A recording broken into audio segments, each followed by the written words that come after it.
오늘은 지난번에 제가 지난 시간에 말씀드린 것처럼 지난주에는 골로새서 2장 8절 한 절 가지고 여러분 1시간 강의를 했죠. 굉장히 중요한 절이라고 그래가지고 옥화는 목사님도 그러셨잖아요. 교회 안에 있는 게 문제다라고 얘기하셨잖아요. 그래서 골로새서 2장 8절 한번 보실래요? 이런 거죠. 누가 철학과 헛된 속임수로 너희를 사로잡을까 주의하라. 이것은 사람의 전통과 세상의 초등학문을 따름이요. 이런 사람의 전통과 세상의 초등학문을 따르는 한 부류가 있고, 진짜 믿음의 부류들은 그리스도를 따르는 사람들인데, 이 그리스도를 따름이 아니니라. 그러니까 이 앞에 부분이 저는 느낌상 앞에 부분 사람의 전통과 세상의 초등학문을 따르는 부류들이 더 많다라는 생각이 드는데, 오늘 강의 들으면서 굉장히 위로가 되는 말씀이 있었어요. 가짜 휘발유, 가짜 참기름. 가짜 휘발유에 제일 많이 들어가는 게 뭐냐고 그래서 신난가? 막 이렇게 생각했는데 진짜 기름이 휘발유가 많이 그거는 많이 와닿지가 않는데, 가짜 참기름 안에는 확실히 진짜 참기름이 많이 들어가요. 그죠?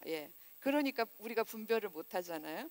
그런 그 말씀을 들으면서 굉장히 많이 위로가 됐습니다. 그래도 하나님의 이 공동체 안에는, 하나님 교회 안에는 진짜 참기름이 훨씬 더 많을 거다. 할렐루야.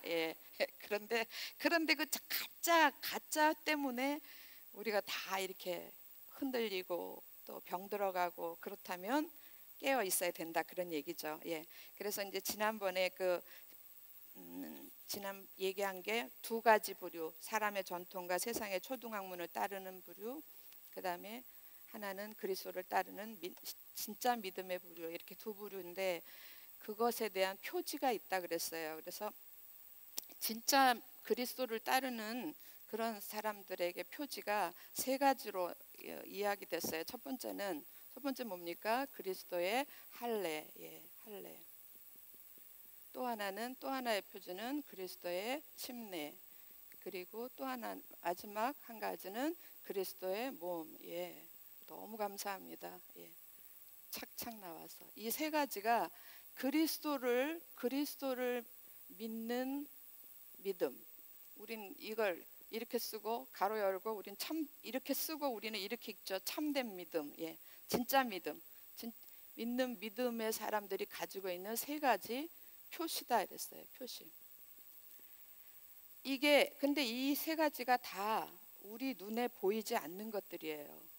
그리스도의 몸이라는 것조차도, 몸은 우리가 알겠는데 눈에 보이는 건데, 그리스도의 몸이라는 것조차도 이렇게 어떤 조직체로 딱 이렇게 보여지지 않죠. 차라리 건물이라고 그랬더라면 우리가 훨씬 더 따라가기도 쉽고 받아들이기도 쉬웠을 것 같아요. 그런데 그리스도의 몸이라는 이것도 우리 눈에 이렇게 보여지지 않는 부분이고요.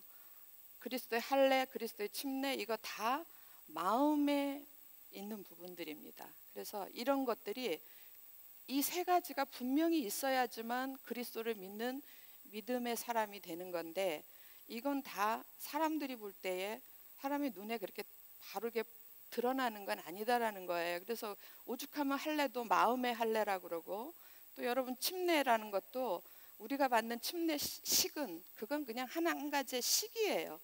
표현된 어떤 식이지, 침례라는 것 자체가, 그건 그 식 자체가 침례의 모든 것을 다 의미하지는 않아요. 그냥 상징적인 예식일 뿐이에요.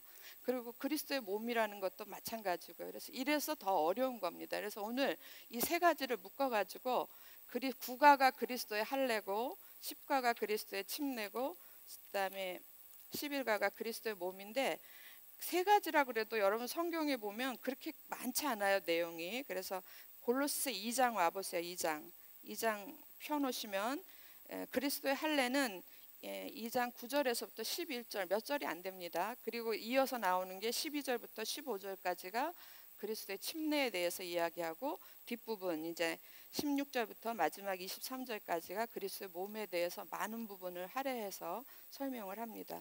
그래서 오늘 이 세 가지를 이어서 한꺼번에 묶어서 설명하는 게 굉장히 효과적일 것 같아요. 왜냐하면 그 다음에 3장부터는 또 다른 모습으로 여러분 이걸 가지고 설명을 하는데 또 다른 모습으로 설명하기 때문에 같이 붙여서 설명하는 게 좋을 것 같아서 짧은 시간에 빨리 하도록 하겠습니다.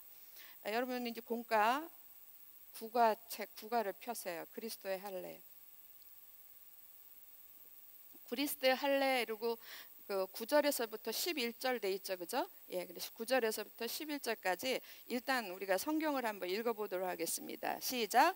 그 안에는 신성의 모든 충만이 육체로 거하시고 너희도 그 안에서 충만하여졌으니 그는 모든 통치자와 권세의 머리시라. 또 그 안에서 너희가 손으로 하지 아니한 할례를 받았으니 곧 육의 몸을 받는 것이요 그리스도의 할례니라 그랬어요. 11절 보면 이제 할례에 대한 설명을 해요. 우리가 받은 할례는 구약에서의 할례처럼 손으로 이렇게 눈에 보이는 할례가 아니다라는 거죠. 손으로 하지 아니한 할례, 곧 마음의 할례라고도 하고요. 그걸 설명할 때 육의 몸을 벗는 것이요 그것이 바로 그리스도의 할례다 그랬습니다. 자, 그러면 구가에서 중요한 부분만 제가 보고 넘어가도록 하겠습니다. 여러분 그 문제 1번에 보면 할례의 의미는 무엇인가 이랬는데 이건 구약적 할례의 의미예요. 구약에서의 할례는 여러분 다 아는 것처럼 가장 생명의 근원인 생식기의 그 일부를 커팅을 하는 거거든요. 근데 그것에 대한 그 의미가 뭐냐면 이게 나는 죽고라는 의미예요. 그리고 나는 없다. 그 대신 나는 누구에게 소속된 거냐? 나는 이제부터 하나님께 속한 사람이다. 하나님의 백성이다라는 그런 표시거든요. 그러니까 그거를 눈에 보이는 어떤 그 행위로 그거를 이렇게 하게 해가지고 표처럼 흔적을 남기는 거죠. 그래서 그 흔적이 있는 사람, 할례 흔적이 있는 사람은 하나님 나라, 하나님의 백성이고 없는 사람은 하나님의 백성이 아니다라는 거예요. 무슨 얘기인지 다 아시죠 이미? 예. 그런데 이 문제는 이 구약의 유대인들이 이 의미를 몰랐을까요? 아니 저는 알았을 거라고 생각하는데 이게 사람의 본성이 뭡니까? 이기잖아요. 자기들이 유익한 대로 이거를 해석을 해서 원래 하나님이 원하시는 할례 의미는 할례 흔적이 중요하겠어요? 아니면 하나님의 백성 됐다라는 게 중요하겠어요? 하나님의 백성이다. 너는 내 거야. 그게 더 중요한 건데 그건 조금 좀 부담스러운 거예요. 하나님의 백성이 된다라는 건 부담스럽고 아직 잘 모르겠어요. 그거는 잘 모르기도 하고 뭔지도 모르겠고 좀 부담도 스럽고 그러니까 누구에겐가 나는 하나님의 백성이야 라고 보여줄 수 있는 흔적만 그것만 치중을 한 거예요. 그래서 오히려 이거를 자기들의 어떤 선민의식의 도구로 활용을 했던 거예요. 그리고 나중에는 이게 교만의 도구로 활용이 됩니다. 그래서 흔적이 없는 사람들은 사람으로 취급을 안 해. 너희는 아예 사람이 아니야. 하나님의 백성이 아니야가 아니라 사람이 아니야. 너희는 개야. 그래서 유대인이라는 말, 이방인이라는 말들이 생겨나고 그 사람들의 유대인의 가치관에서 보면 이 땅에 있는 모든 사람들은 둘로 딱 나뉘어져요. 남성과 여성 아니에요. 예. 어떤 걸로 갈라집니까? 하나는 유대인, 하나는 이방인. 유대인이 아니면 나머지는 다 이방인이고 그들의 유대인이 아니면 나머지는 다 이방인이야 이렇게 얘기했을 때 우리만 사람이고 너네는 다 개야 이렇게 그 정도로 교만의 상징으로 할례가 변질이 돼 갔어요. 이거 다 사람의 이기적인 욕심, 악함에서 아까 뭐라 그랬지? 악기 앞에다가 까자를 떼면 까악이라고. 오늘 너무 재밌었어요. 까마귀가 안 들으셨습니까? 까마귀가 깍 하는데 그 앞에 까자만 떼면 악만 남는 데잖아요. 재미없는가 보다. 재미도 있었고 의미도 있었고 오늘은 미가 많았습니다. 예. 그래서 이렇게 된 게 문제인 거죠. 그러면 근데 이게 그리스도가 이 땅에 예수께서 구세주로 오신 이후에도 이게 없어지지가 않는 거예요. 예수께서 오심으로 인해서 예수님이 이 땅에 오심으로 인해서 그 구약에 있는 모든 것들이 다 없어진 게 아니고 다 오히려 좋은 쪽으로 완성이 된 거예요. 그래서 예수님은 모든 율법의 완성이라고 하지 않았습니까? 사랑은 모든 율법의 완성이고 예수 그리스도는 모든 율법의 마침이고 완성이다 그랬어요. 그런데 이 유대인들은 이걸 놓지를 못하는 거예요. 여러분, 우리가 형식을 주장하고 행위를 주장하는 게 얼마나 우리 가운데에 큰 영향을 미치는가 대표적인 사례예요. 한번 이게 형식, 눈에 보이는 거, 행위 여기에 집중이 되면요, 그것만 보여요. 실제로 몸에 있는 할례의 흔적이 중요한 게 아니라 하나님, 내가 하나님 백성됨이 중요한 거잖아요. 근데 그거는 그건 상관없어. 그리고 그거하고 상관없이 살아가.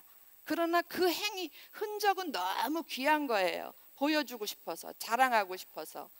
그리고 내보이고, 사람들한테 내보이면서 자기 일을 높이는 도구로 다 사용한 거죠. 예수께서 오셨는데도 이게 없어지지 않아서 언제까지 안 없어졌냐면, 바울이 복음을 전하고 가는 곳마다 교회를 개척하고, 복음을 전해서 교회를 개척하고 이러는 데에 막 영락없이 유대인들이 쳐들어와 가지고 이 문제를 가지고 네가 바울이 전한 복음은 가짜다라고 이야기를 하는 거예요.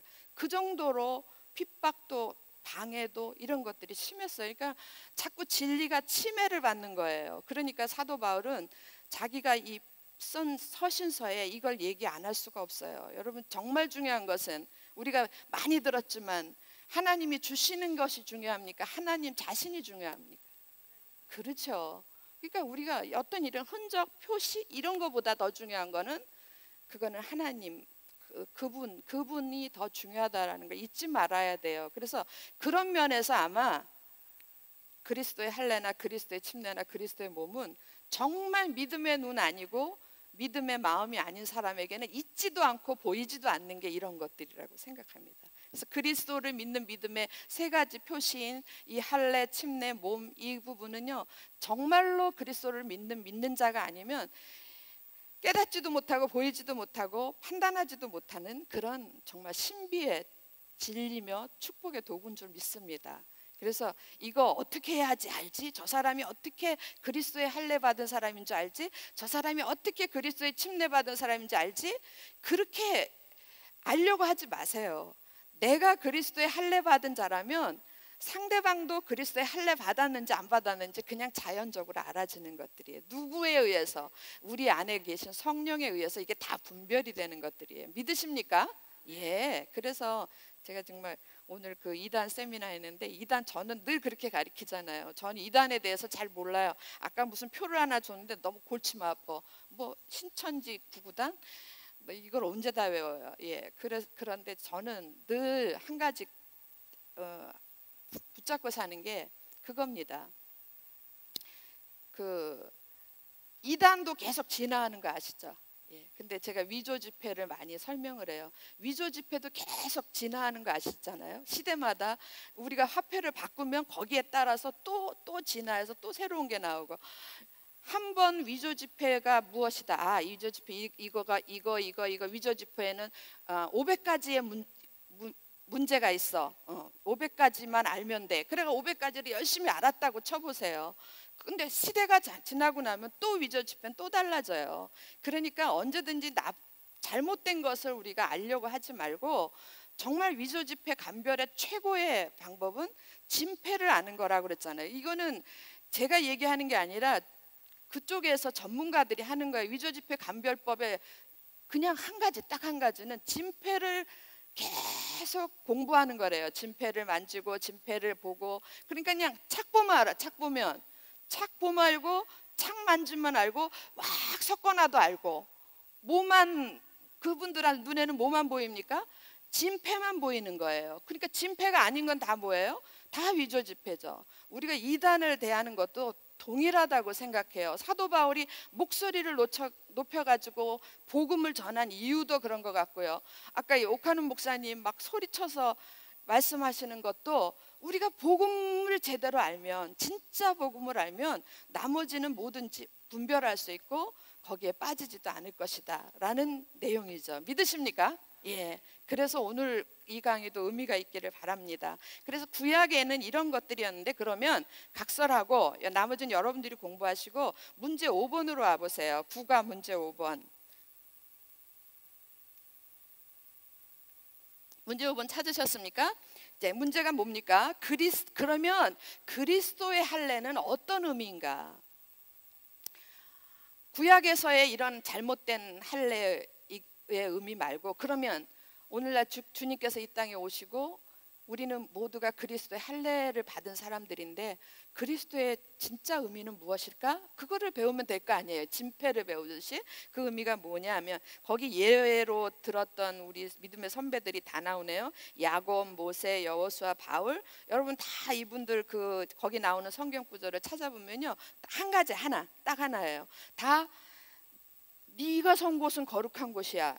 네 발에서 신을 벗어라. 예, 그 내용이에요. 그 내용이 기록된 말씀들이에요. 한 사람 야곱을 향해서는 이제 너는 야곱이 아니야. 이제 너는 누구예요? 넌 야곱이 아니고 이스라엘이야. 그 사람의 존재를 싹 바꿔주는 거예요. 넌 이제 야곱이란 사람은 죽었어. 야곱으로 살지 마. 이제는 이스라엘로 살아.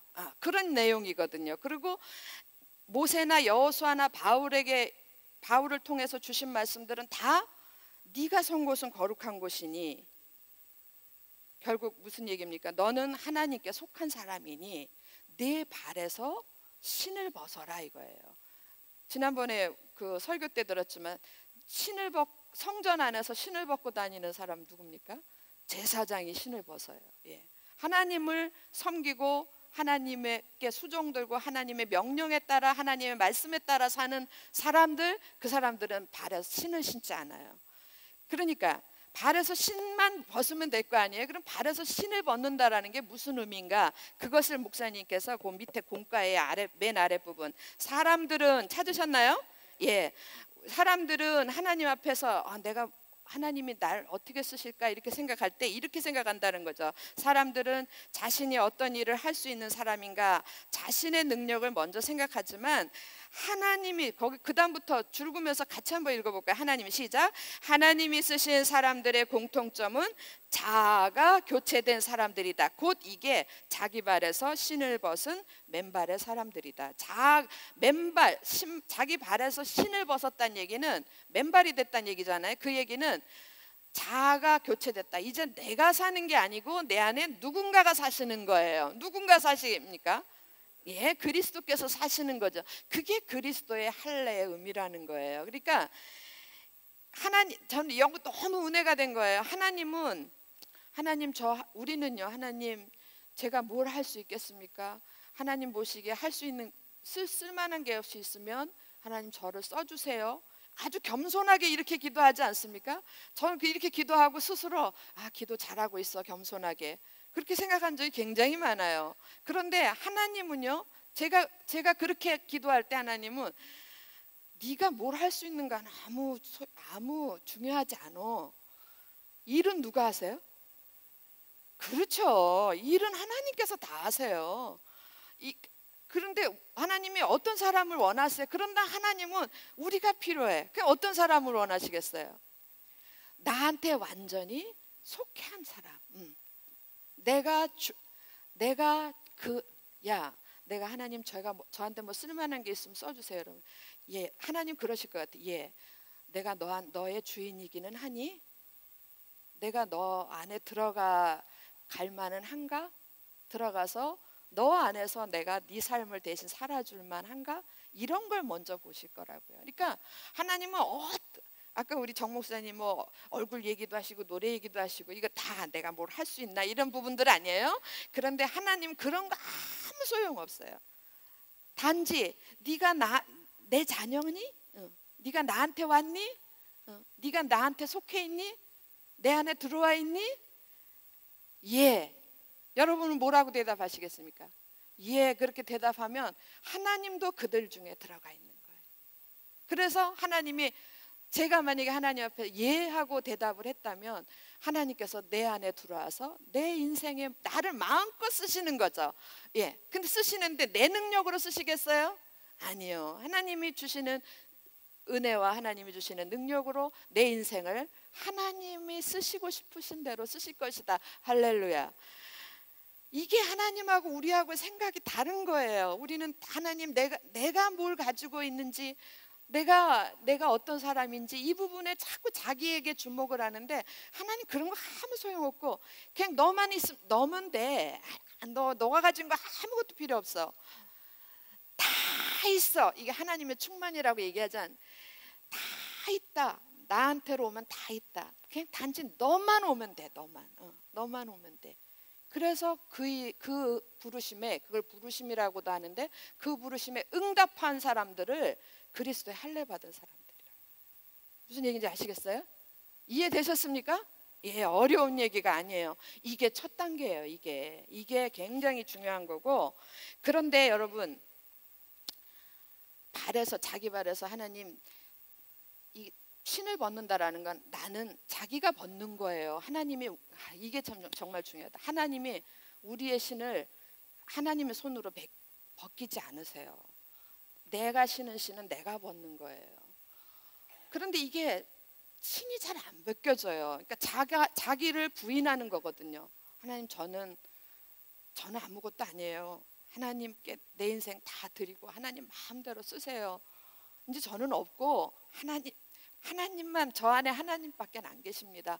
이렇게 얘기를 하는 거거든요. 이게 지금 하나님 그런데 그리스도라는 말로 대신해도 또 동일한 의미겠죠. 근데 이게 잘 안 되는 거예요. 신을 안 벗겨져. 오늘 벗을래다가 에이 내일 벗지 뭐, 오늘 하루만 더 신고 요거까지만 하고 벗지, 이런 하여튼 여러 가지 이유로 정말로 안 벗겨져요. 그러니까 하나님이 그 신을 벗어야지만 우리가 축복이지 않겠어요? 여러분, 신을 안 벗은 사람들은 영영이 자기 힘으로 사느라고 인생의 무거운 짐 다 지고 수고로운 거 다 지고 자기가 가요. 그런데 하나님은 너무 잘 아세요. 내게로 오기만 하면 네 인생 내가 다 알아서 인도하는데 내게로 오라. 부모의 아버지의 마음 아닙니까? 내게로 오라 하는데 이게 안 오는 거야. 신발을 못 벗어서. 그 얼마나 안타까워요. 그러니까 하나님께서 그 신발을 벗게끔 내 발에서 신발을 확 벗겨주지는 않으시지만, 손을 대서 벗겨주시지는 않지만 신을 내가 내 손으로 벗을 수 있도록 도와주시기는 해요. 그게 뭐냐면, 그게 여러분 참 아이러니하게 그게 고난이에요. 우리 가운데 정말로 내가 감기 걸리는 거 가지고 고민하지 않습니다. 그죠? 예. 우리 아이가 이번 학기에 성적 조금 떨어진 거 가지고 고민하지 않아요. 그냥 내가 할 수 있는 것들, 그런 것들로는 우리가 다 내가 해요. 그런데 정말 내가 어쩔 수 없는 그런 어려운 환경, 어려운 상황, 어려운 일들 가운데 들어가면 그때는 어딘가를 향해서 두 손을 들고 싶어요. 어딘가를 향해서. 근데 그 어딘가가 우리에게는 하나님이죠. 하나님 두 손 들면서, 하나님 저는 못하겠습니다. 저는 도와주세요. 정말 저는 못하겠습니다. 왜 못하냐면요, 저는 할 능력이 없어요. 저는 무능합니다. 저는 아무것도 아닙니다. 뭘 통해서 깨닫습니까? 고난을 통해서 깨닫는. 그러니까 절벽 같은 고난에 당하면은 그냥 두 말도 않고 자기 발에서 신을 벗어요. 자기가. 그러니까 하나님이 우리 가운데 고난을 주는 이유는 우리 각자의 발에서 신발을 벗기기 위해서 주시는, 어떻게 하면 고난이, 그래서 사도 바울이 이걸 알았기 때문에 고난을 가지고 사도 바울이 뭐라 그러죠? 고난은 오히려 유익이다라고 얘기하는 거예요. 고난은 하나님이 우리에게 주신 축복의 도구입니다. 믿으십니까?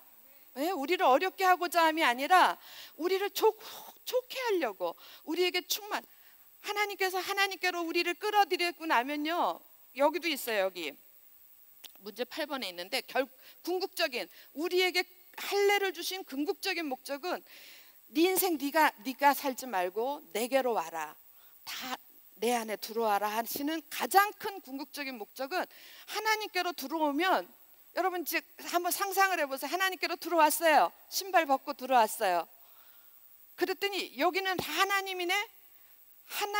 딱 들어와 보니까 이 안에 이렇게 하나님의 모양을 갖춘 분이 한 분 딱 이렇게 서 있는 게 아니고, 그 안에 하나님의 모든 가지고 계신 모든 충만이가 꽉 차 있는 거예요. 무슨 얘기인지 이해되십니까? 그 하나님 것으로 꽉 차여진 속에 우리가 풍덩 들어간 거예요. 그리고는 이게 다 우리 거래. 하나님의 충만 안에 거하기 위해서. 이게 제 말이 아니고 문제 2장 9절 10절 보겠습니다. 2장 9절. 그 안에는, 그리스도 안에는 신성의 모든 충만, 하나님의 모든 충만이 육체로 거하시고, 10절 같이 읽어볼까요? 10절 시작. 너희도 그 안에서 충만하여졌으니. 네, 그리스도 안에 하나님의 모든 충만을 다 부으셨어. 우리가 예수 믿고 그리스도 안에 들어갔어. 그럼 그 안에 하나님의 충만이 가득한 거, 그거 다 우리에게 주시기 위해서. 이게 궁극적인, 하나님이 뭐 심심풀이로 우리 같지 않아요. 하나님이 뭐 자기 자랑하려고, 야, 내 백성이 이렇게 많다 이러려고 우리한테 할례 주시겠어요? 아니요. 하나님이 우리에게 할례를 받기를 원하시고 할례를 주시는 가장 궁극적인 목적은 내 안에 있는 모든 것을 다 누리고 살아라고 하시는 것이 목적이에요. 믿으십니까? 이렇게 좋으신 하나님의 뜻, 이렇게 한량없는 은혜의 하나님의 부르심에 응답 안 하는 이유는 무엇입니까 도대체? 무슨 배짱으로 응답을 안 하십니까? 그건 정말 악함이에요. 까마귀가 까울 때 까짜 떼고 악함입니다.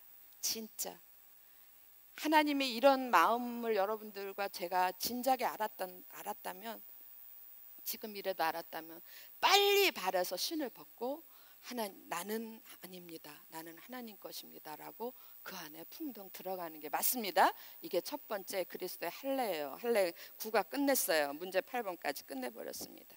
자, 그 다음에는 그리스도의 침례는 뭐냐? 이게 또 진짜 이거요. 그리스도의 할례라는 단어, 이 강의 못 들어도 하나님 말씀 안에서 예수 그리스도를 주인으로 영접한 사람들에게는 우리가 학문이 없어도, 저는 우리 친정어머니가 1.5식이었거든요. 그분은 이렇게 공부를 알지도 못하고 어떻게 알아들었을까, 이게 의문인데 성령께서 다 깨닫게 해주실 줄로 믿습니다. 예, 꼭. 근데 이제 우리가 사도 바울은 많은 사람들한테 가르치기 위해서 이걸 체계적으로 써놓은 거예요. 그러면 그리스도 할례를 받은 사람에게는 그리스도의 침례가 반드시 있어야 돼요.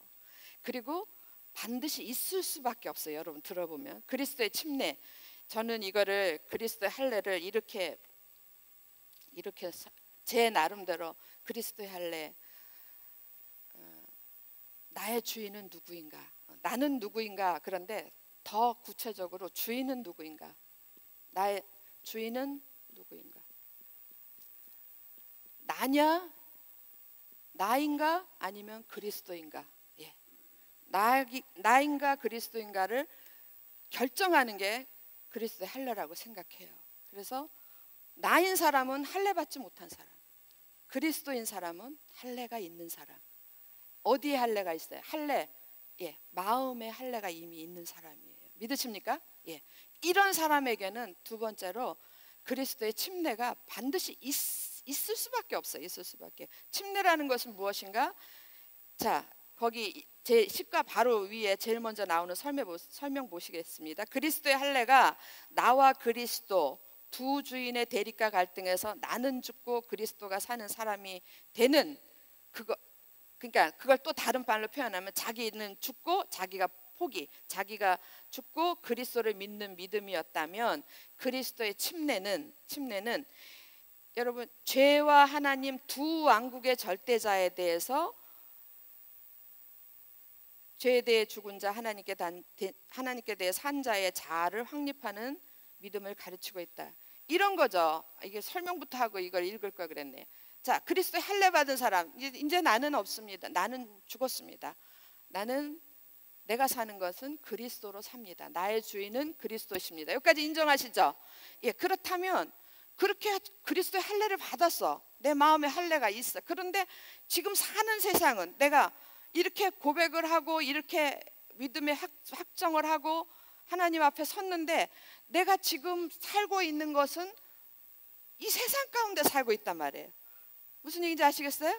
그러면 우리가 사는 세상에, 전에는 내가 예수 믿기 전에는 그냥 한 세상 속에서만 살았어. 한 나라 가운데서만, 한 나라 가운데, 세상이라는 나라 가운데서만 살았는데, 내가 예수 그리스도를 영접한 후에는 나에게 또 하나의 나라가 생긴 거예요. 어떤 나라입니까? 하나님 나라. 하나님 나라가 생긴 거예요. 자, 그러면 분명히 어제 나의 삶이나 어제도 나는 한 남자의 아내였고 우리 아이들의 어머니고 뭐 이렇게 똑같아. 오늘도 예수 믿고 할례 받고 난 후에도 나는 동일해. 내 환경은 하나도 안 변했어요. 그런데 나는 이미 변했어요. 그런데 나는 이미 변했다고요. 어제의 내가 아니야. 어제의 나는 내 뜻대로, 내가 생각하는 내 가치관대로 아내 노릇도 하고 어머니 노릇도 하고 자식 노릇도 하고 뭐 지체 노릇도 하고 다 했어요. 근데 내가 할례를 받은 이후에는 이제 나는 어제의 내가 아니고 내 안에 누가 계신 거예요? 예, 그리스도가 계셔서 나는 이제 나는 없어진 거예요. 나는 이제 내가 사는 것은 내 안에 그리스도가 사는 것이라, 이런 사람으로 바뀌었어요. 그런데 세상의 상황은 똑같으면 이때 이 똑같은 상황 속에서 어떤 태도로 살 것인가, 어떻게 살 것인가, 저는 그렇게 생각해요. 이 사람으로서 어떻게 살 것인가, 그리스도인으로서 어떻게 살 것인가를 확정하는 것이 그리스도의 침례라고 생각합니다. 어떻게 살아야 돼요? 여기 이제 보세요. 여기 보시면 여기에서 뭐는 없어졌습니까? 나는 없어졌어요. 그죠? 그리스도만 남았어요. 뭐 어떻게 살긴 뭘 어떻게 살아? 그리스도로 살아야지. 그리고 그리스도로 산다라는 것은 무엇인가? 그걸 설명한 거예요. 그리스도로 산다라는 것은 그리스도께서 나는 이미 그리스도로 산다 했을 때 그리스도와 연합된 자로 사는 거예요. 그리스도와 연합된 자로 살아가는데 그리스도께서 하신 일 중에 두 가지. 하나는 죄에 대하여 죽고, 그리스도께서 왜 십자가에서 죽으셨습니까? 이 세상 모든 죄값을 치르시려고. 그래서 우리를 구원하시려고. 믿으십니까? 예, 그래서 죄에 대해서는 죽고, 이제 다시 분명히 예수께서 다시 살아나신 걸 믿으십니까? 예, 예수께서 부활하셔서 하늘로 올라가 승천하셨어요. 하나님께 대하여는 살고 산 자, 이렇게 사는 것이 그리스도의 침례예요. 그리스도의 침례라는 거는 내가 이런 사람이 됐어. 나는 누구인가? 나는 없고 그리스도가 주인인 그런 존재가 됐다. 그럼 이런 사람은 어떻게 사는가? 이제 나는 그리스도와 연합됐어. 이 상황 속에서 나는 그리스도와 연합된 거야. 이미 그리스도와 하나가 된 거야. 그래서 나는 주님이 이 땅에 오셔서 십자가에서 죽으실 때는 죄에 대해서 죽고 살아나실 때는 의에 대해서 하나님께 대하여 산 자가 된 것처럼 동일하게 나도 이렇게 연합된 자니까 이렇게 살아야지. 안 그렇습니까? 이렇게 사는 거예요. 이게 그리스도의 침례인 거예요. 그래서 침례라는 것은 여러분 다 아시잖아요. 우리가 침례교인이라 아주 이거 침례 설명할 때 너무 좋아요. 침례 어떻게 합니까? 물속에 들어가죠. 들어갈 때 물은 세상이에요. 세상에서 물 아래 들어갔다라는 건 세상에 대해서 죽었다 그 얘기예요. 아시겠어요? 세상에 대해서 죽은 건 뭡니까? 죄에 대해서 죽어. 더 이상 죄가 나를 주장하지 못하는 거예요. 할렐루야. 그거를 설명한 것이 여러분 12절, 13절, 14, 15절 여기에 이거 죄에 대해서 이제는 예전에 죄의 값도 다 치르셨고 지금의 죄도 이제 죄의 증서도 없어졌고 앞으로의 모든 죄에 대한 권세가 사탄의 권세가 나를 흔들지 못할 것이다라는 거예요. 왜냐하면 예수님하고 나하고는 이미 연합된 자이기 때문에. 할렐루야. 예, 그거를 알고 가는 거예요. 그래서 죄가 올 때 두려워하지 않아요. 이렇게 된 사람들은, 그리스도 침례 받은 사람들은 죄가 나를 유혹할 때 나는 난 예수와 연합된 자야. 더 이상 죄 가운데 가서 살려고 하지 않아요. 단언코 거절을 합니다. 죄에 대해서는 죽은 자. 죄의 그 권세에 눌려가지고 끌려가지 않는다라는 말이에요. 그리고 거기서 끝나는 게 아니라 나는 이제 하나님께 대한 산 자야. 그래서 하나님이 기뻐하시고 하나님이 원하시고 하나님이 말씀하시는 대로 순종하며 사는 사람으로 어떻게 살 것인가? 그렇게 살아가는 사람이에요. 이게 그리스도의 침례라는 거예요. 이해되셨습니까? 예, 물에 들어갔다가 다시 나오셨잖아요. 다 그 안에 있지 않았죠? 다 나오셨잖아요 지금. 그럼 나오셨으니까 지금 어떻게 살아야 돼요? 죄에 대한 죽고 하나님께 대하여 산 자로. 이제 이것만 있는 거예요. 이것도 신경 쓰지 마세요. 이미 끝난 상황이에요. 정말 누구 말 맞다나 게임 끝이에요. 끝난 상황이고, 오직 우리 눈앞에 내 앞에 남겨져 있는 일은 하나님의 뜻대로, 하나님의 기뻐하시는 대로, 하나님의 말씀대로 그렇게 살아가는 일만 남아있다라는 거예요. 그것을 설명하는 게 그리스도의 침례입니다. 그래서 이 문제 1번에도 보시면 그 아브라함의 믿음하고 우리의 믿음하고 이렇게 두 개를 얘기했는데, 여러분 아브라함의 믿음에 하나님이 결정적으로 아브라함을 네가 이제 나를 믿는 줄 내가 이제야 아노라 했던 사건이 뭡니까? 그렇죠. 이삭을 번제 제단에, 모리아 제단에다 바칠 때 그 상황을 보고 아브라함이 죽이시는 이도 하나님, 살리시도 이는 하나님, 죽음과 부활에 대해서 아브라함은 이미 그건 다 하나님께 속한 거라고 초월한 그 무언가를 가지고 있는 거예요. 그걸 믿음으로 보신 거예요. 그걸 믿음으로. 그러니까 아브라함은, 하나님은 모든 것의 죽음과 모든 것의 생명을 다 관장하시는 분이시구나. 그래서 아들, 하나님이 주신 거 아니에요? 아들을 그냥 내놓을 수 있었던 게 이 믿음의 근거에서 내놓은 거라고요. 그러니까 우리의 믿음도 이 예수 그리스도의 죽음과 부활에 대해서, 예수 그리스도의 죽음과 부활, 그리스도의 죽음과 죽으심과 부활에 대해서 연합된 자, 그거에 대해서 우리가 동일하게 우리 것이 되어야 된다라는 거예요. 그래서 그 얘기를 하고 있는 거예요. 우리의 믿음, 로마서 4장 23절 25절 읽어보시면 바로 그겁니다. 우리의 믿음의 실체가 맨 아래 설명 박스에 그리스도인들도 맨 아랫줄 보세요. 찾으셨나요? 예, 그리스도인들도 그리스도의 죽음과 부활을 믿는 믿음이어야 된다. 이게 그리스도의 죽음과 부활에 대한 믿음이 없으면 이건 아직도 그리스도의 침례가 마음에 들어와 있지 않은 거죠. 마음에 우리 확증되지 않은 거죠. 그러니까 여전히 나는 주님이 죽으셨을 때 죽은 사람이야. 주님이 부활하셨을 때 산 사람이야. 그러므로 내가 사나 죽으나 주의 것이로다. 이렇게 표현되어지지 않는 거는 아직까지 그리스도의 침례가 삶 속에서 실현되기가 어려운 상황이에요. 근데 좀 의문이 있는 거예요. 그리스도의 할례가 되어져 있는 사람은 내가 사는 것이, 여러분 사는 것이 누구라고요? 여러분 누구로 사십니까?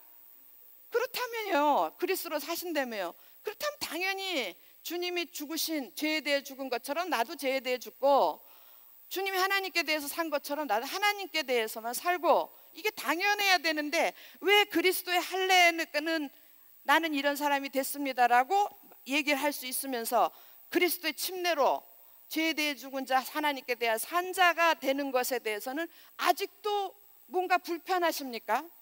왜 불편하십니까? 난 그게 이해가 안 돼요. 저는 솔직히 개인적으로는, 물론 우리들의 연약함이 있지만 이게 확정된 사람이라면 이것도 같이 가야 된다라는 얘기예요. 여러분 그거에 대해서 그 문제 4번 보세요.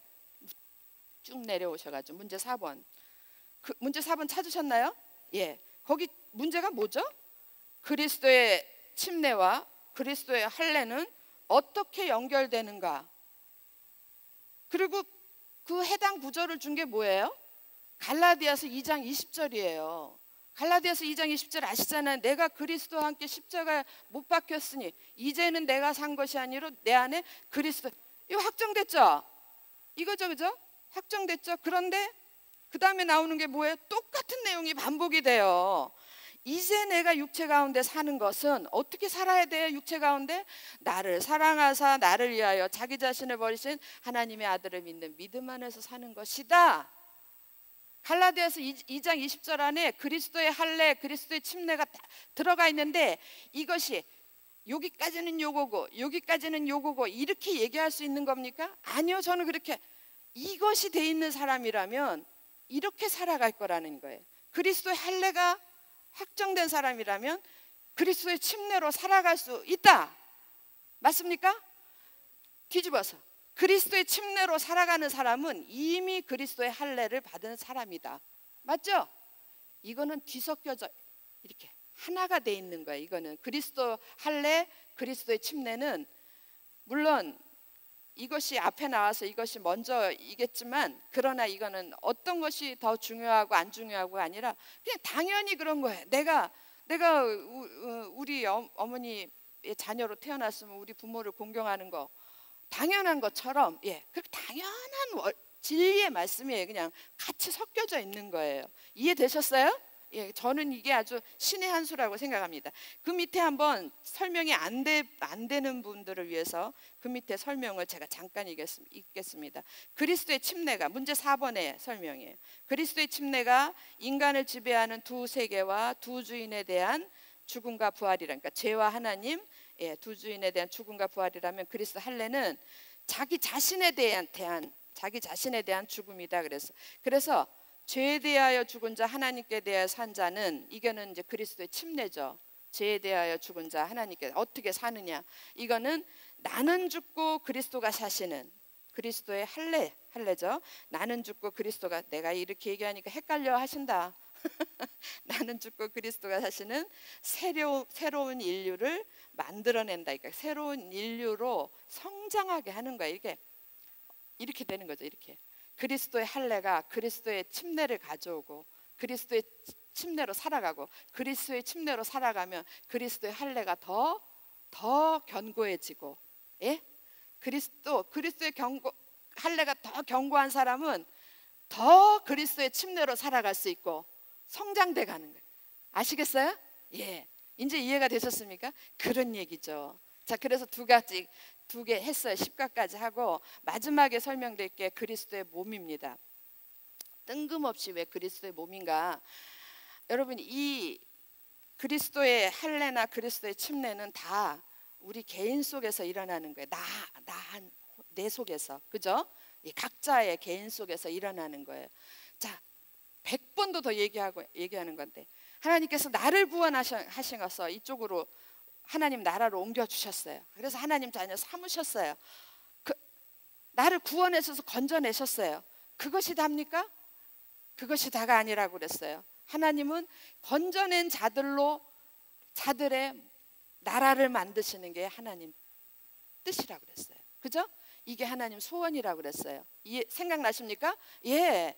그런데 저기서 건져낸 하나님의 자녀들, 하나님의 백성된 자, 그리스도의 할례로 하나님의 백성된 자, 그리스도의 침례로 하나님의 뜻을 따라 살아가는 자들이 모여있는 공동체가 진정한 공동체여야 됨을, 당연한 거죠. 그죠? 그런데 이게 진정한 공동체가 아닌 경우가 있다라는 거예요. 진짜 참기름이 많습니다.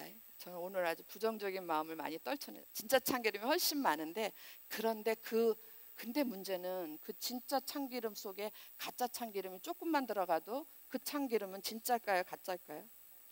우리 안 사 먹죠. 그죠? 그 가짜라고 그랬잖아요. 그러니까 그게 문제인 거예요. 그게. 그래서 우리가 깨어 있어야 된다라는 거예요.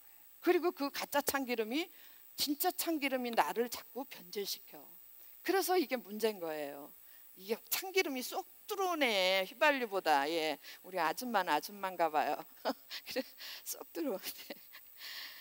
아니, 하나님께서 정말 그리스도의 할례, 그리스도의 침례, 이거를 여러분에게 그리스도의 할례를 주시고 그리스도의 침례를 주시기 위해서 거저하신 거 아니시라고요. 하나님은 값을 치르셨어요. 어떤 값을? 독생자 예수 그리스도를 죽음에 넘겨주는 값을 치르고 이 일을 이루셔서 하나님의 공동체를 진정한 하나님의 나라가 만들어져야 되는 게 당연한데, 여기에 문제가 있다라는 거예요. 여기에 그거를 설명한 거예요. 그게 자그마치 어디서부터 어디까지냐면요, 골로새서 2장 16절에서부터 23절까지 이게 나와요.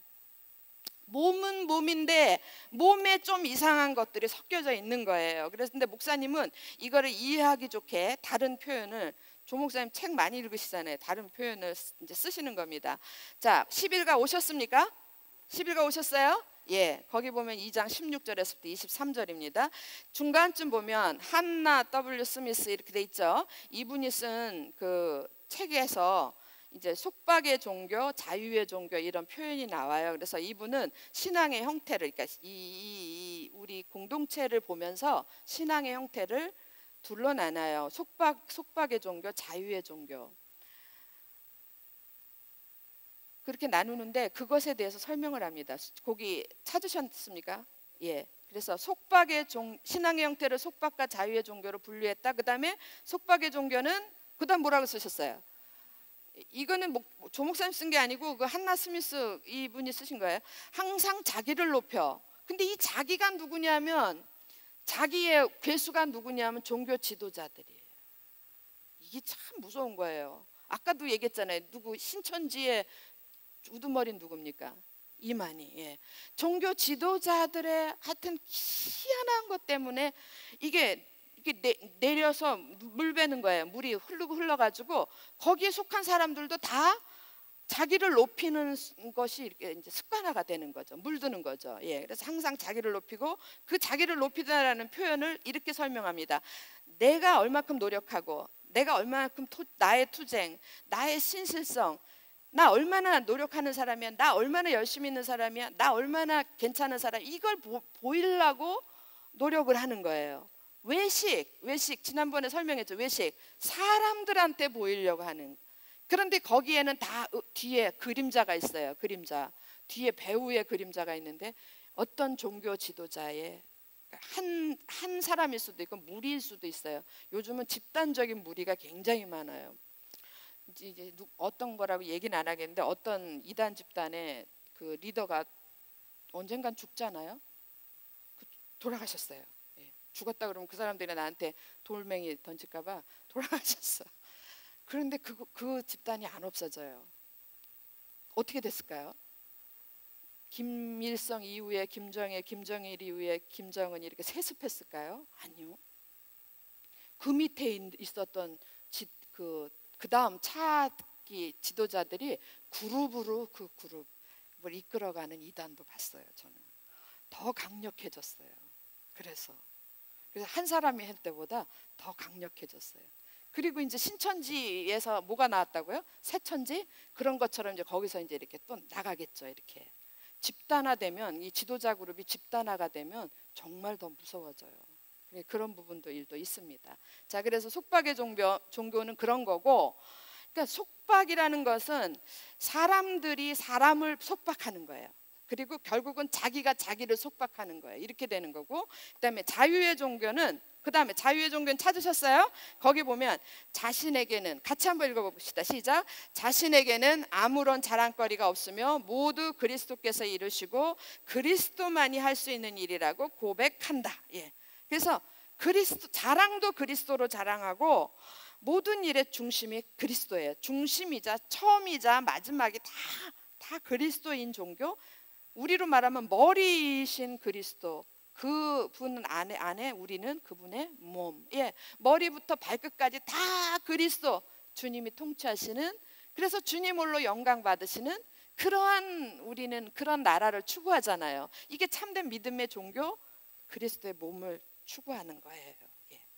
그래서 이거 이해하기 좋게. 근데 밑에서 세 번째, 교회 생활도 크게 두 부류로 나눌 수 있다. 속박의 종교인들은요, 뭘로 속박을 해요. 속박을. 그래서 술, 담배 이런 것들을 금지하고, 여러분 술이나 담배를 먹고 피고 이런 것을 좋다라고 얘기하는 건 아니에요. 근데 그것이 신앙의 척도가 되면 안 된다라는 거예요. 당연히 술이 뭐가 좋겠습니까? 술 취하지 말라 주님께서도 말씀하셨는데, 그리고 담배를 피우면 빨리 죽죠. 뭐가 좋겠어요? 주님이 그걸 허용할 리가 없어요. 근데 문제는 이렇게 하는 걸 가지고, 이런 행위를 가지고 저 사람은 진짜 속에는 시커멓고 아주 악한 사람인데 술 담배만 안 해. 제가 사위 둘 봤는데 우리 둘째 사이가 믿음이 없거든요. 근데 얘가 술 담배 아예 안 해요. 못해. 그럼 걔는 술 담배 하는 어떤, 그러나 신실한, 예를 들어서 우리 교인 중에 한 분이 장애인이세요. 술을 못 먹으면 밤에 잠을 못 주무셔. 너무 고통이 심해서. 그래서 약처럼 술을 드셔. 그런데 그분은 정말로 신실해. 일생이 정말 그리스도로 사는 분이에요. 그렇다면 술 담배 안 하는 우리 우리 사이 그 믿음의 척도를 그런 식으로 하면 안 된다라는 거예요. 무슨 얘기인지 아시겠죠? 제가 극단적인 표현을 했는데 이런 게 정말 우리 속에도 만연되어 있습니다. 아유, 저기 집사님은 술 담배도 안 하시. 어머, 그래, 그러셔? 근데 저 집사님은 장로님 술 드시고 담배 피신데 이러면 싹 우리 맛이 싹 갑니다. 예. 그런 거 있잖아요, 그죠? 예, 그런 것들이 척도가 돼서는 안 된다라는 얘기예요.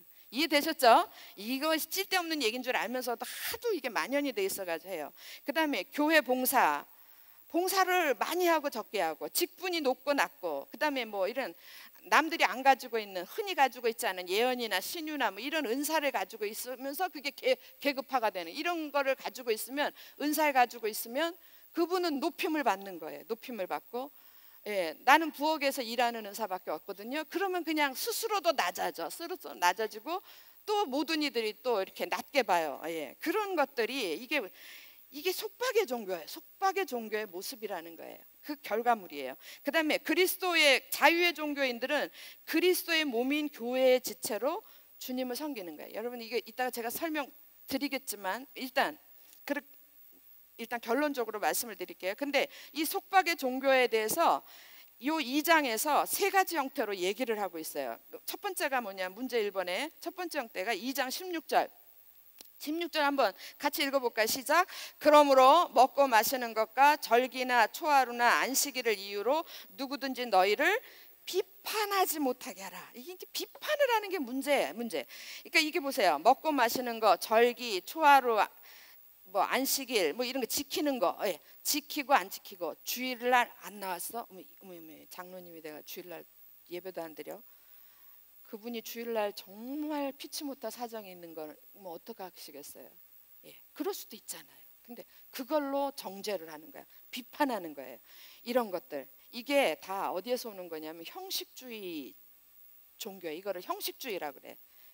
세 가지, 지난번에도 얘기했지만 세 가지 아주 많은데 대표적으로 유형별로 나눠서 첫 번째가 형식주의예요. 뭐를 하냐 안 하냐, 사람들 눈에 보이냐 안 보이냐, 이런 걸로 해가지고 뭘 해라 안 해라 이렇게 정해놓고 그 일에 쫙 잘하면 좋은 신앙인, 하지 않으면 나쁜 신앙인, 예, 그렇게 아주 비판을 하는 그런 것이 형식주의고, 대표적인 게 유대 종교자들이에요. 유대인들이 여기에 꽉 사로잡혀 있어요. 그 다음에 근데 형식주의가 왜 거짓인가, 이걸 꼭 해야 돼. 2장 17절 이것 거짓이란 말이에요. 왜 그러냐면요, 2장 17절에 뭐라 그랬냐면 이렇게 얘기했어요. 이것들은 뭐라 그랬어요?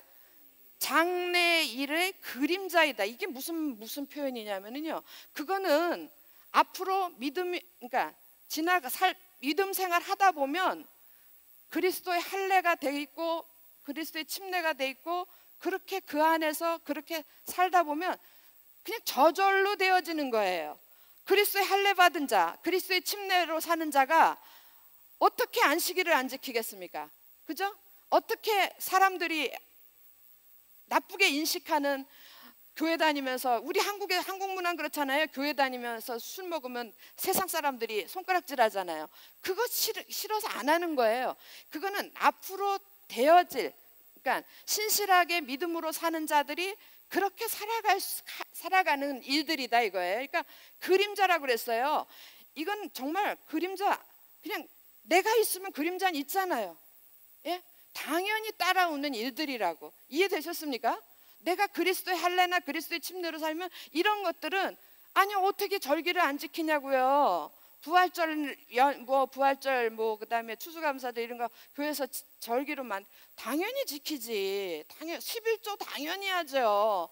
그거는 그냥 당연히 믿음으로 사는 사람들 속에 당연히 있어질 일들이다. 장래일의 그림자이구나.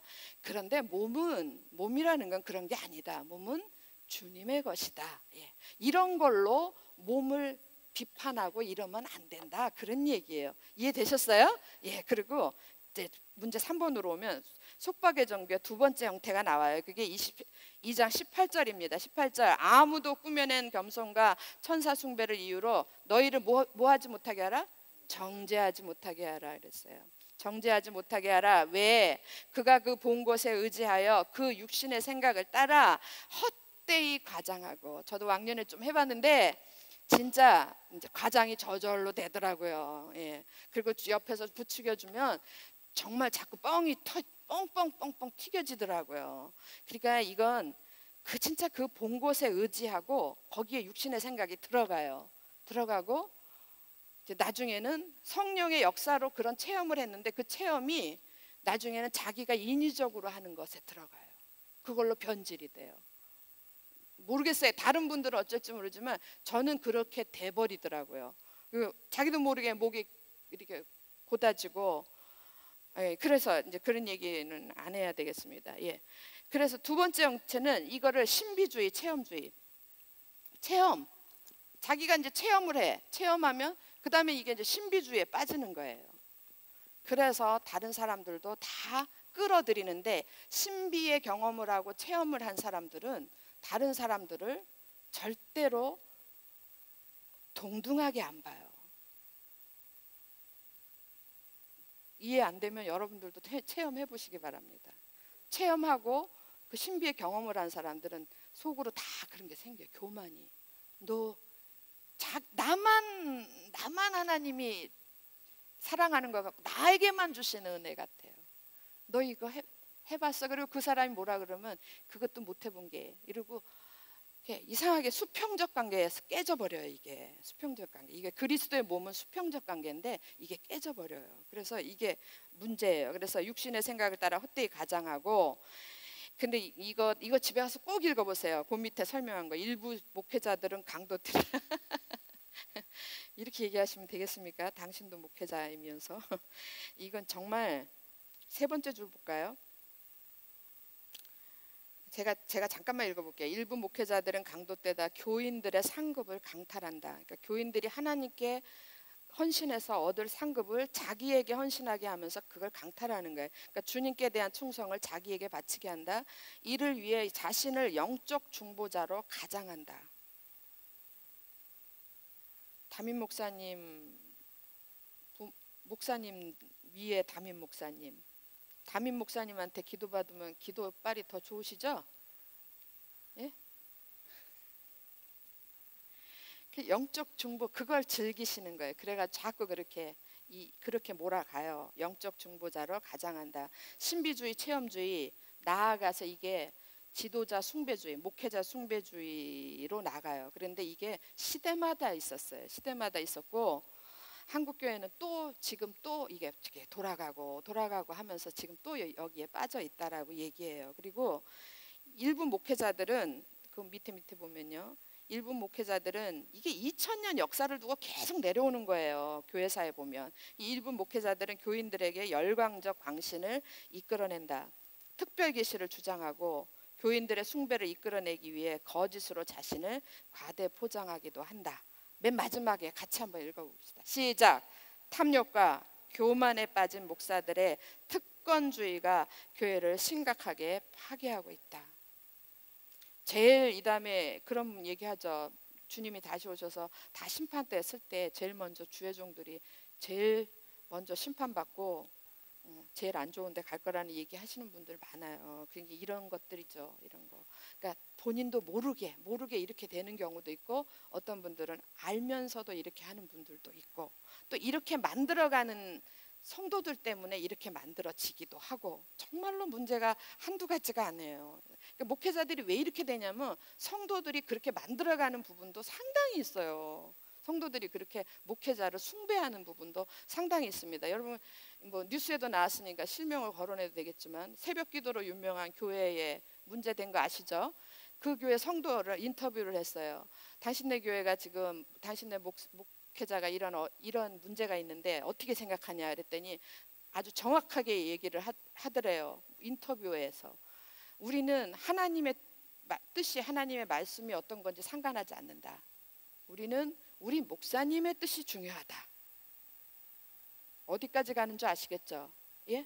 이렇게 무서운 거예요. 속박의 종교 세 번째 형태가 20절에서부터 23절인데 이건 금욕주의예요. 금욕주의. 요즘 현대에서는 요거는 좀 많이 없어진 것 같은데 아직도 다른 형태로서 이게 드러나 있는 부분이 있어요. 그게 뭐냐면 20절 너희가 세상의 초등학문에서 그리스도와 함께 죽었거든 어찌하여 세상에 사는 것 같이 규례에 순종하느냐. 21절 같이 한번 읽어볼까? 시작. 곧 붙잡지도 말고, 네, 붙잡지도 말고 맛보지도 말고 만지지도 말라 하는 것이니 이 모든 것은 한때 쓰이고는 없어지리라. 사람의 명령과 가르침을 따르느냐. 이런 것들은 뭐라 그래요? 자의적 숭배, 자의적 겸손. 자기 스스로 만들어 놓은 숭배고, 내가 40일을 금식을 하고 나면 뭔가 달라져 있는 것 같아. 40일 금식은 하나님 명령하실 때만 하세요. 뭐가 내가 자기 스스로 만들어낸 겸손, 이런 거에서 온 게 금욕주의라는 거예요. 다 근본에 뒤에 숨어 있는 게 뭡니까? 사람에게 보이려고 해요. 그리고 금욕주의는 특별히 자기 만족이에요. 자기 만족. 내가 이렇게 했어. 나 이런 사람이야. 나 40일 금식했던 사람이야. 40일 금식하신 분들은 노다지 얘기해. 내가 40일 금식했다고. 노다지 얘기하고, 나 이런 사람이야를 얘기하고, 그런 면에서 막 고행을 하는 거예요. 정말 마음은 저 콩밭에 가 있으면서 종교적 행위에 몰입을 하는 거예요. 안 좋은 겁니다, 여러분. 근데 이것도 정말 사람이 판단하기 좀 쉽지 않은 부분들이 있어요. 이거 이방 종교에서 많이 나오는 거 아닙니까? 자, 그러면 각설하고 그러면 진짜 자유의 종교, 속박의 종교가 이런 거라면 진짜 자유의 종교는 뭐냐 이게 자유의 종교다 이거예요. 그게 문제 6번입니다. 그러면 자유의 종교 교회 생활은 어떠한가? 거기에 나오는 거 딱 한 구절이에요. 2장 19절 말씀. 2장 19절. 머리를 붙들지 아니하는지라. 누가 안 붙들어요? 거기 그 앞에 쭉 나오는 사람들, 예, 그 사람들은 머리 대신 그리스도를 붙들지 아니하는지라. 온몸이 머리로 말미암아 마디와 힘줄로 공급함을 받고 연합하여, 그 다음에 중요한 말이 뭐예요? 하나님이 자라게 하심으로 자라느니라 그랬어요. 정말 자유의 종교예요. 자유의 종교. 그리고 여러분, 이제 내가 여기서 마지막 설명하기 전에 밑에 그 박스 설명은 너무 중요한 거라서 같이 읽고 마무리하겠습니다. 자, 교회의 머리는 그리스도이시다. 찾으셨나요? 예, 보세요. 교회의 머리는 그리스도이시다. 맞습니까? 예, 교회는 그의 몸이다. 맞습니까? 예, 교회는 건물 교파 프로그램이 아니라 그리스도인들이 뭉쳐진 생물학 살아있는 공동체다. 그 다음에 참된 교회 생활은 머리를 붙들라 머리 대신 그리스도에게 붙어있는 삶이다. 인정하십니까? 그런데 머리 대신 그리스도에게 붙어있는 삶이라는 것은 도대체 무슨 내용인가? 그거를 설명하는 게 머리를 붙드는 사람. 찾으셨죠? 같이 함께 읽겠습니다. 시작. 머리를 붙드는 사람은 서로를 붙드는 사람이다. 제가 지난 시간에도 말씀드렸어요. 주님을 섬긴다라는 것은 곧 누구를 섬기는 거예요? 지체를 섬기는 거예요. 지체를 섬기고, 특별히 지체 중에 연약한 자, 작은 자, 강한 자가 아니라 약한 자를 섬기는 게, 그게 주님을 섬기는 거예요. 머릿속에, 가슴속에 새겨주시기 바랍니다. 예, 그래서 머리를 붙드는 사람은 서로를 붙드는 사람이다. 우리가 성장하기 위해서 서로가 필요하다. 그 다음 것도 굉장히 중요해요. 교회 생활 대상이, 같이 읽습니다. 시작. 교회 생활 대상이 종교 활동이 아니라 뭐라고요? 사람이에요. 예. 교회 생활은 와서 찬양대로 성가 연습하고 뭐 하고 이런 그런 활동이 아닌 거예요. 안내로 서고 뭐 하고 이런 그런 활동이 아니라 사람이 중요해요. 사람. 내가 예배 받으시는 하나님, 그 하나님은 궁극적으로 누구 가운데 있냐면 내게 주신 사람들 속에 있단 말이에요. 예?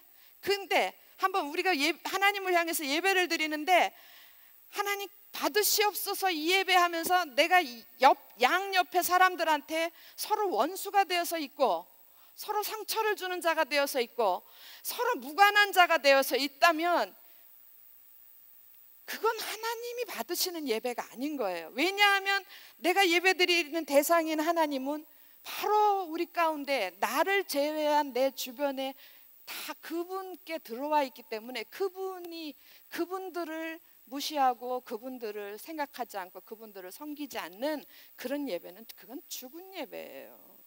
무슨 얘기인지 아시겠습니까? 정말로 아시겠습니까? 그래서 우리가 사람이 중요해요.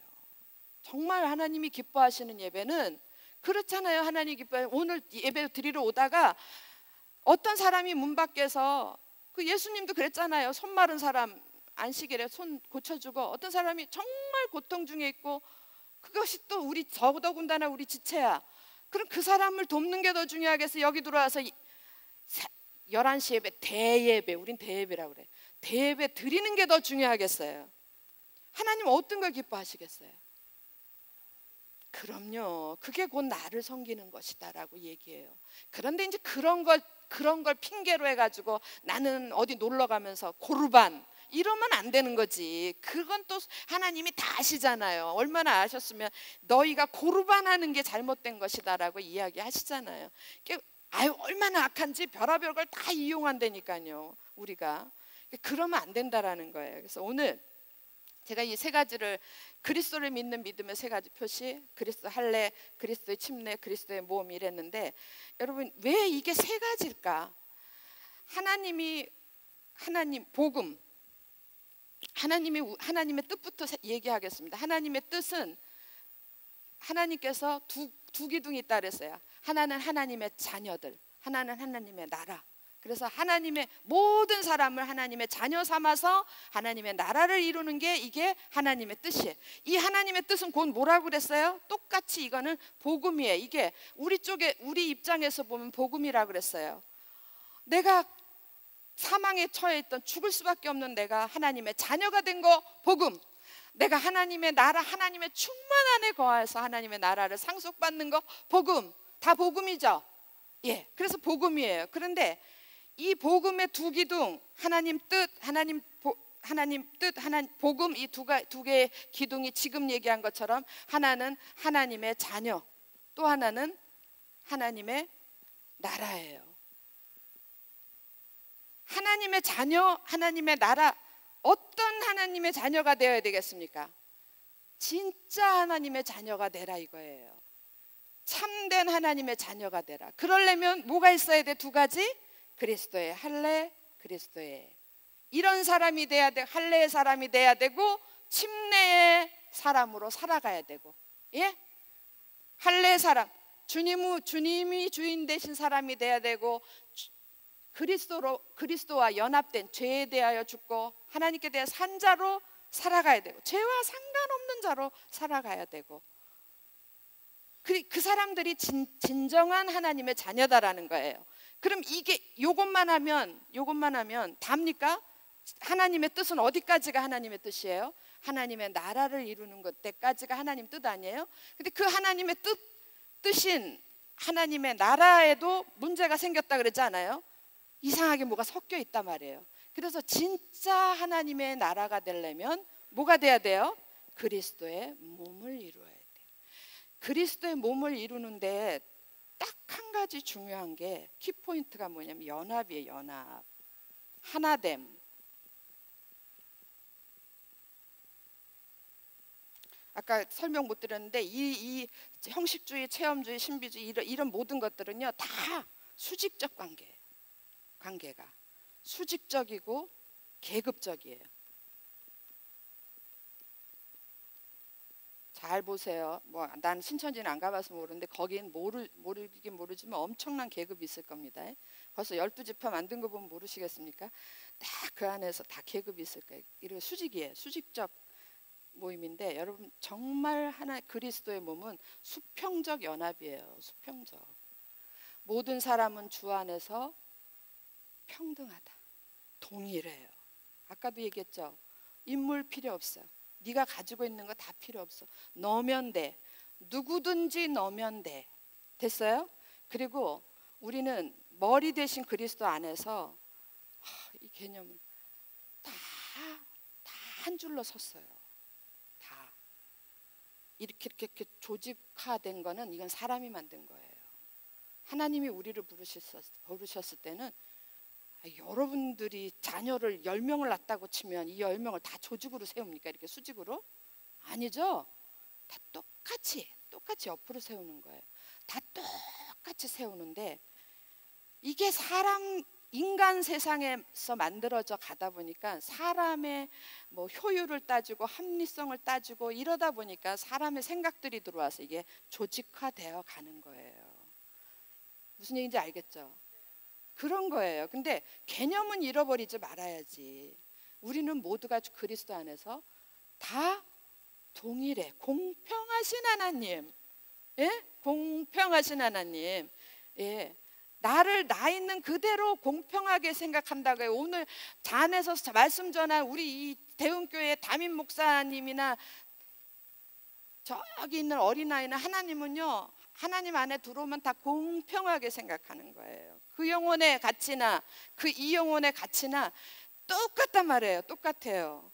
이게 얼마나 좋아요. 그래서 우린 자유한 그 안에서 서로가 동일한 무게로 자유해야 되는데, 이게 묶어져야 되는데 이게 뭘로 묶어지냐면 오직 연합 하나됨인데, 이게 묶어지는 게 그냥 다른 건 아무것도 없어요. 지식으로도 묶어지지 않아요. 이거는 지식은 오히려 사람을 교만하게 한다 그랬어요.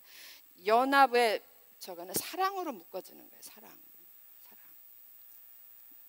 네가 나보다 낫다. 섬김을 받으려 하지 않고 섬기는 것, 사랑. 이걸로만 연합이 가능해요. 그래서 이걸로 하나가 뭉쳐진 이 그리스도의 몸, 이게 진짜 하나님의 나라라는 거예요. 아시겠습니까? 정리하겠습니다. 하나님이 뜻하신 하나님의 뜻, 우리가 볼 때는 그게 우리에게 주신 하나님의 복음인데, 그것이 우리 속에서 이루어지려면 우리 모두가 참된 믿음의 사람들이 돼야 되는 거예요. 참된 믿음. 참된 믿음은 그리스도를 믿는 믿음이지 이런 종교적 믿음은 아닌 거예요. 행위적 믿음은 아니라는 거죠. 속박의 믿음은 아니라는 거죠. 뭔지 아시겠죠? 이건 종교일 뿐이에요. 종교. 가짜예요, 이거는. 그러면 이 참된 믿음의 세 가지 지표가 있다. 개인적으로는 두 가지. 가슴에, 마음의 할례를 하는 거예요. 가슴. 다 이게 마음에 들어가 있는 겁니다. 마음의 할례. 그 다음에 또 침례. 그리스도의 할례, 그리스도의 침례로 내가 이걸 누구만 하셔요? 하나님 아시고 나 알고. 정직해야 돼요. 정직하세요. 하나님 앞에 정직하셔야 됩니다. 하나님 알고 내가 알고 그리스도의 침례로 하나님의 자녀가 되고 그리스도의 할례로 하나님의 자녀가 되고 그리스도의 침례로 내가 이 땅에서 살아가고, 그리고 그런 자들이 모여서 진정한 하나님의 나라를 이루고 그리스도의 몸을 이루고, 이 나라는 어떤 나라예요?